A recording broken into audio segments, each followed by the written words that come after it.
Medical assistance in dying in Canada is expanding in ways that I think a lot of Canadians would have some concerns with, be really uncomfortable about.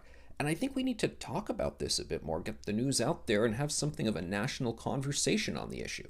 And the whole reason I know this is because I have heard from doctors who work in this field who themselves are concerned about where this is headed. So back in 2016, medical assistance in dying became legal in Canada. It became available, and it was very limited. You had to be someone who was facing a terminal illness pretty soon that would happen, and there was no cure for it. And you had to be 18, of course, and of sound mind in making the decision. So it was a very narrow catchment there. And I was in support of this at the time. And maybe I wouldn't choose it for myself or wish it for others, but I felt, okay, if someone wants to make this choice, the choice should be available to them. And I think a lot of people felt that way, and a lot of people in the medical community were supportive of the option being made available with those constraints to it. Now, a number of people said this is a slippery slope, stuff's going to come next, and that's a big problem. And I remember saying at the time, well, yeah, that could be the case, but we cross that bridge when we come to it. But we are now crossing that bridge. The slippery slope is happening. We are sliding down it.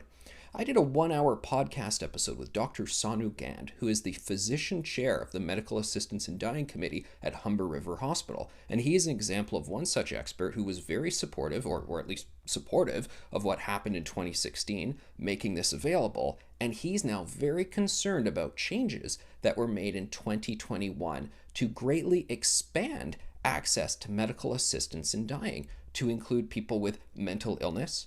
Dr. Gand also explains that people who are in a situation of just general despair, maybe they're in economic dire straits, they're dealing with extreme poverty issues, they see no way out, and medical assistance in dying can be made available to them. And a lot of doctors saying, hold on a second, this is not why we got into our profession, our line of work, and maybe we had played a role in helping people who had an incurable illness access made in the past, but we don't want to make this available to other categories moving forward. And yet it's just happened. The Liberal government has allowed the rules to change to allow for it. And so many people are saying, hold on a second, this is a problem. Like I said, Dr. Gand, I don't think he's an outlier. I think he's speaking for a lot of doctors. You can check out my podcast, Full Comment with Anthony Furey. It's available at iTunes. It's available at Amazon Music to listen to that in-depth 1-hour conversation. I found it so illuminating. I did not know what was going on.